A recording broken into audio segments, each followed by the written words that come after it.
Daisy নিজের বাড়িতে Christmas party arrange করেছিল, কিন্তু অনেকক্ষণ ধরে নিজের বন্ধুদের জন্য অপেক্ষা করতে করতে বোর হয়ে গিয়েছিল। খানিকক্ষণ পর ওর 4 বন্ধু ক্যারোলিন, রেবেকা, জন আর এরিক শেষ পর্যন্ত ওর বাড়িতে আসে। তারা প্রত্যেকে ক্রিসমাস থিম অনুযায়ী প্রস্তুত হয়েই এসেছিল।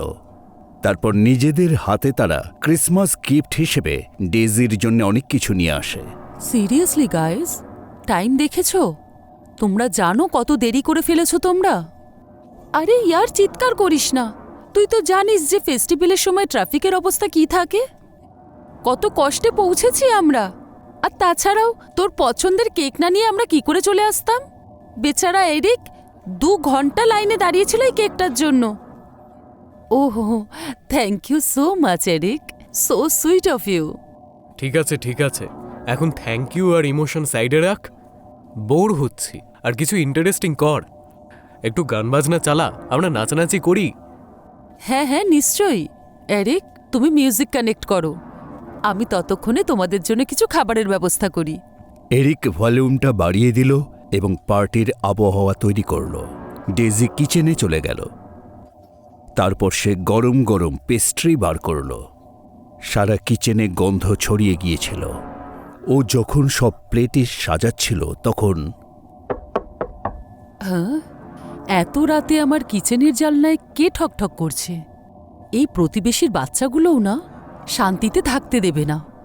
ডেজি জানলা দিয়ে বাইরে তাকালো, কিন্তু সেখানে কেউ ছিল না। চারিদিকটা ছিল অন্ধকার। ও ভাবল যে হয়তো শুনতে ভুল করেছে। তখনই যথেষ্ট হয়েছে বাবা, এক্ষুনি দেখাচ্ছি। অনেক হয়েছে মজা করা। ডেজি প্রচণ্ড রাগে জানলা খুলল। বাইরে দেখল কেউ সেখানে নেই। ঠান্ডা হাওয়ার এক ঝলক তার গায়ে লাগল। ডেজির গায়ের লোম খাড়া হয়ে গেল। বাইরে যদি কেউ না থেকে থাকে, জানলায় শব্দ করল কে? ও যখনই ঘাবড়ে গিয়ে জানলাটা বন্ধ করতে গেল, হঠাৎ অন্ধকারের মধ্যে জানলার বাইরে একটা অবয়ব দেখতে পেল। ঠিক যেন সান্টা ক্লজের পোশাকে একজন মানুষ দাঁড়িয়ে আছে। পলকের মধ্যে সে হঠাৎ উধাও হয়ে গেল। ডেজির চিৎকার শুনে ক্যারোলিন ছুটে সেখানে চলে এলো। ডেজি, কি হয়েছে? তুমি চিৎকার করলে কেন? সব ঠিক আছে তো? আমি ঠিক আছি। ওই, তুমি প্লিজ এই জানলাটা বন্ধ করে দাও তাড়াতাড়ি। আমি পেস্ট্রি নিয়ে বাইরে যাচ্ছি। ওকে, রিল্যাক্স। ক্যারোলিন জানলাটা ভালো করে বন্ধ করে দিল। তারপর দুজনে ড্রয়িং রুমে এলো। ওরা সবাই সেখানে বসেছিল, কিন্তু আবহাওয়া যেন একটু অন্যরকম হয়েছিল। আবার আওয়াজ শুনেই ডেজির হাত থেকে প্লেট পড়ে যাচ্ছিল। কোনো রকমে সেটা সে সামলে নিল। ওর মুখটা সাদা হয়ে গিয়েছিল। আরে, কি হলো তোর? ভূত দেখে নিয়েছিস নাকি? দরজাই তো নক করেছে, এত ভয় পাচ্ছিস কেন? কিছু না, ওই হঠাৎ আওয়াজ হলো তো, তাই ভয় পেয়ে গিয়েছি। জন, প্লিজ একবার পিপল দিয়ে দেখো না কে এসেছে, প্লিজ। আমি দেখব? দারুণ ব্যাপার ডেজি। আর তুইও না? আচ্ছা দাঁড়া, দেখছি কে। জন গটগট করে দরজার দিকে এগিয়ে গেল। ও আই হোল দিয়ে বাইরেটা তাকিয়ে দেখল। বাইরে সেই লোকটি দাঁড়িয়ে রয়েছে, লম্বা সাদা দাড়ি, সান্টা ক্লজের পোশাক পরে, যাকে ডেজি জানলা দিয়ে দেখতে পেয়েছিল।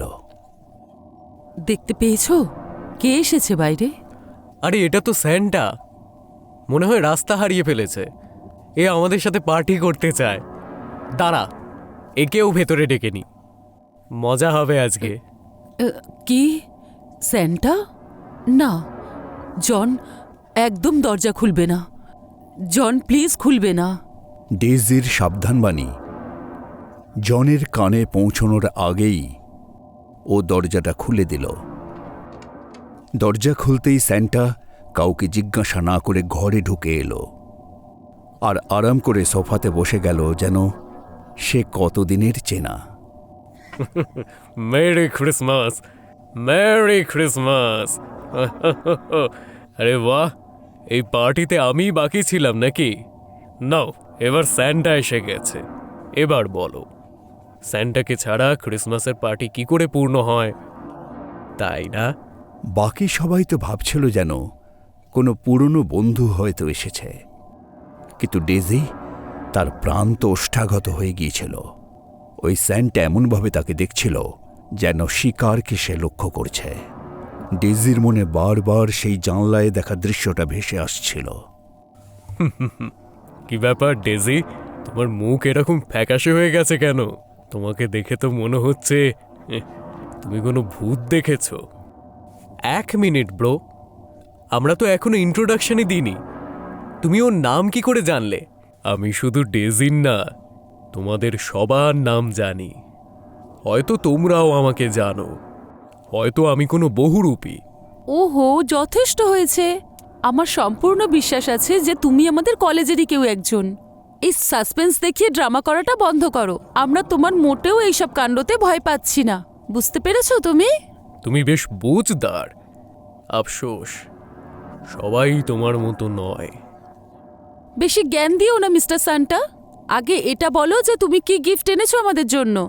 এখন স্যান্টা যখন এসেই গেছে, তখন উপহার না দিয়ে তো তুমি এখান থেকে যেতেই পারবে না। গিফট তো সবার জন্য আছে, কিন্তু ডেজির জন্য কিছু স্পেশাল আছে।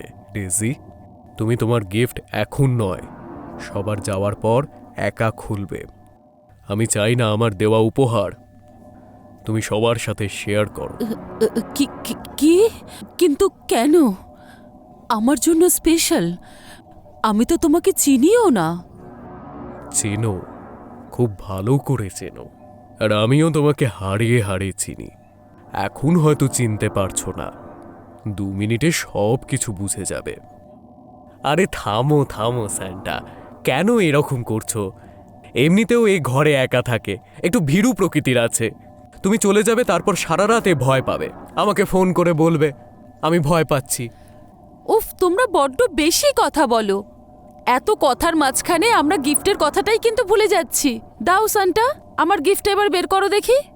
স্যান্টা তার ব্যাগ থেকে এক এক করে গিফট বার করতে লাগলো, আর ক্যারোলিন, জন এবং এরিককে দিয়ে দিল। সবাই আনন্দ পেল, কিন্তু তারপর ব্যাগের সব থেকে নিচ থেকে একটা বড় বাক্স বার করল। তার র্যাপিং পেপার অনেক পুরনো ছিল, নোংরা, হয়তো অনেক বছর ধরে কোথাও পড়েছিল। আর তার মধ্যে থেকে একটা অদ্ভুত পচা গন্ধ বেরোচ্ছিল। ছি, কি দুর্গন্ধ বেরোচ্ছে এইটা থেকে। তুমি আমার সঙ্গে কোনো বাজে মজা করছো না তো? সিরিয়াসলি, আমি এই ধরনের মজা একদম পছন্দ করি না। ডেজি, তোমার এটাই খামতি, তোমার মধ্যে ধৈর্য নেই। ওই যে একটা প্রবাদ আছে না, ডোন্ট জাজ এ বুক বাই ইটস কভার। বাক্সটা পুরনো হয়ে গেছে তো কি হয়েছে? এর ভেতরে যে উপহার রয়েছে সেটা তো তোমার, যেটা তুমি ডিজার্ভ করো। নিয়ে নে ডেজি, নিয়ে নে।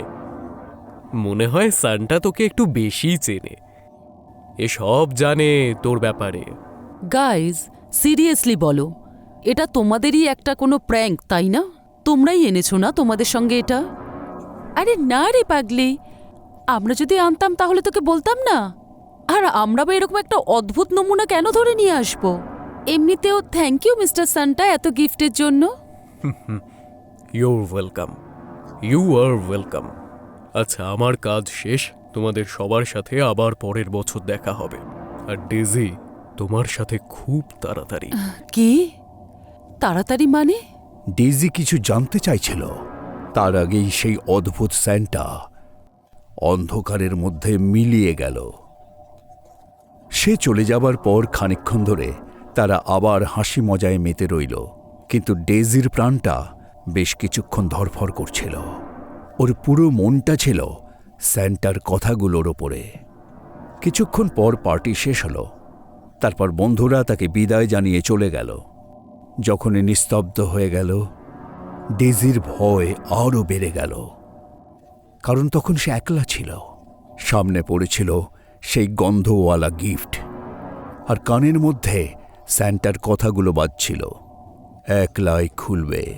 আসলে কে ছিল এই স্যান্টা? আর এই গিফটের মধ্যে এমন কি আছে যেটাও আমাকে একা খুলতে বলে গেল? এখানে হলে বসে তো আমার খুব একটা অদ্ভুত ফিলিংস হচ্ছে। একটা কাজ করি, এটা আমার রুমে নিয়ে যাই। ওখানে গিয়েই খুলব। ডেজি তারপর ভারী বাক্সটা নিয়ে নিজের বেডরুমে চলে এলো। ঘরটা ছিল একদম নিস্তব্ধ। ও বেডে বসে কম্পিত হাতে গিফটের র্যাপিংটা ছিঁড়তে শুরু করলো। যখনই বক্সের ঢাকনাটা খুলল, ডেজির চোখগুলো বিস্ফারিত হয়ে গেল। ওর চিৎকারটা গলাতেই আটকে রইল। বক্সের ভেতর কোনো উপহার ছিল না, বরং ওই স্যান্টার কাটা মুন্ডু ছিল। আর সবথেকে ভয়ের ব্যাপার ছিল, সেই মুখের মধ্যে এখনো ছিল সেই শয়তানি হাসি। না না, ডেজি সেই বাক্সটা দূরে ছুঁড়ে ফেলে দিল। ঘরের কোণে গিয়ে ছিটকে পড়ল বাক্সটা। ডেজি বিছানার মধ্যে শুয়ে পড়ে নিজেকে চাদর ঢাকা দিয়ে দিল। তার পুরো শরীরটা ঘামে ভিজে গিয়েছিল। তখনই এটা এইসব কি হচ্ছে আমার সঙ্গে? আমি নিশ্চয়ই কোনো দুঃস্বপ্ন দেখছি। হে ভগবান, এটা যেন স্বপ্নই হয়। চোখ খুলে যেন তাই দেখি। নো নো ডেজি, এটা কোনো স্বপ্ন নয়, এটাই সত্যি আমার প্রিয় ডেজি। আমি বলেছিলাম না, গিফটে তুমি সেটাই পাবে যেটা তুমি ডিজার্ভ করো। হঠাৎই জানলার কাচ ভেঙে চুরমার হয়ে গেল। একটা তীব্র শীষের মতো আওয়াজ ডেজির কানে এসে ঢুকল। তীব্র আওয়াজে সে তার কান দুটোকে দুহাতে চাপা দিল। তখনই সে বুঝতে পারল ঘরটা হঠাৎ ঠান্ডা হয়ে উঠেছে আর ঘরে কেউ এসেছে। ডেজি ভয়ে কাঁপতে কাঁপতে চোখ খুলল। সামনে দাঁড়িয়ে রয়েছে সেই স্যান্টা। তার ঘাটটা অদ্ভুতভাবে বেঁকা, আর ডেজিকে দেখে সে ভয়ঙ্করভাবে হাসতে লাগলো।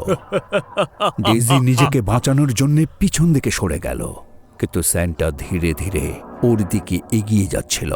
তখন ডেজির হাত সাইডে টেবিলে ঠেকল, আর সেখানে থাকা একটা ফটো ফ্রেম হাতে লেগে পড়ে গেল। ডেজি দেখতে পেল সেই ভাঙা ফটোটাকে, যা ছিল তার বড় দাদার ছবি। দাদা? একদম ঠিক চিনেছ, আমি তোমার বড় দাদা। সত্যি সত্যি চিনে ফেললে? ও, এই ফটোটা পড়ার পর মনে পড়ল বুঝি? কি? তুমি তুমি আমার দাদা হতে পারো না। আমার দাদা তো 1 বছর আগে মারা গেছে। তুমি মিথ্যে বলছো। আমি পুলিশ ডাকবো। দূরে থাকো আমার থেকে। আরে আরে, আমার প্রিয় বোন, মনে হয় আমার মৃত্যুর জন্য তোমার বড় আফসোস হচ্ছে, কিন্তু তুমি বোধহয় একটা ছোট কথা ভুলে যাচ্ছ। আমাকে যে খুন করেছিল সে অন্য কেউ নয়, তুমি। স্মৃতিশক্তি বোধহয় কমজোর হয়ে গেছে, নাকি আগের ক্রিসমাসের রাতের কথা মনে করাবো? দেখো, ব্যাস অনেক হয়েছে। আমি জানি না যে তুমি কি বাজে কথা বলছো। আমি আমার দাদাকে কেন মারবো? ওকে আমি খুব ভালোবাসতাম। মিথ্যে। ভালোবাসা নয়, শুধুমাত্র সম্পত্তির ওপর তোমার ভালোবাসা ছিল। আমার শেয়ার তুমি চাইছিলে, আর আমাকে রাস্তা থেকে সরিয়ে ফেলা ছাড়া সেটা সম্ভব ছিল না। এই জন্য তুমি আমার গাড়ির ব্রেক ফেল করিয়ে দিলে। তুমি জেনে বুঝে আমাকে ওই পাহাড়ি রাস্তায় পাঠিয়েছিলে যাতে আমার অ্যাক্সিডেন্ট হয় আর আমি খাদে পড়ে যাই। আর ওটাই হলো, আমি খাদে পড়ে মারা গেলাম, আর তুমি এখানে আমার সম্পত্তির ওপর আয়েশ করছো। স্যান্টার চোখগুলো আগুনের মতো লাল হয়ে উঠছিল। এখন আমার প্রিয় বোনের কথা খুব মনে পড়ছে। আমি ওখানে একা একা থাকতে থাকতে বোর হয়ে গেছি, এই জন্য তুমি এবার আমার সাথে যাবে। না না দাদা, প্লিজ আমাকে ক্ষমা করে দাও। আমি অনেক বড় ভুল করে ফেলেছি। লোভ আমাকে অন্ধ করে দিয়েছিল। আমি সত্যিই লজ্জিত। দাদা প্লিজ আমাকে মেরো না, আমাকে ছেড়ে দাও। দেখো কি ইনোসেন্ট লাগছে তোমায়, কিন্তু ডেজি, যত ভালো তুমি দেখাচ্ছ অতটা ভালো আমি হতে পারবো না। আমার বিচার আমি নিজে করব। হঠাৎই সারা বাড়িটা কাঁপতে লাগলো, যেন ভূমিকম্প হচ্ছে। জিনিসপত্র হাওয়াতে ভাসতে লাগলো। স্যান্টা 2 হাত বাড়ালো এবং ডেজির গলা টিপে ধরল। দাদা। স্যান্টার হাতগুলো ছিল লোহার মতো শক্ত। ডেজির পা হাওয়াতে দুলতে লাগলো। ডেজির শরীরটা নীল বর্ণ হয়ে যাচ্ছিল। ও বাঁচার জন্য হাত পা ছুটতে লাগল। সেই অদৃশ্য শক্তির কাছে ও ছিল অসহায়। কিছুক্ষণের মধ্যেই সব শান্ত হয়ে গেল। ডেজির নিষ্প্রাণ শরীরটা মাটিতে ধরাস করে পড়ে গেল। সারা ঘরটা নিস্তব্ধ হয়ে গেল। গত বছর ঠিক এই সময়ে লোভের বশে নিজের দাদাকে খুন করেছিল। আজ ঠিক 1 বছর পর সেই দাদা তার প্রতিশোধ নিল। এবার হয়তো চিরকালের মতো সেই অতৃপ্ত আত্মা শান্তি পেল সারা জীবনের জন্যে।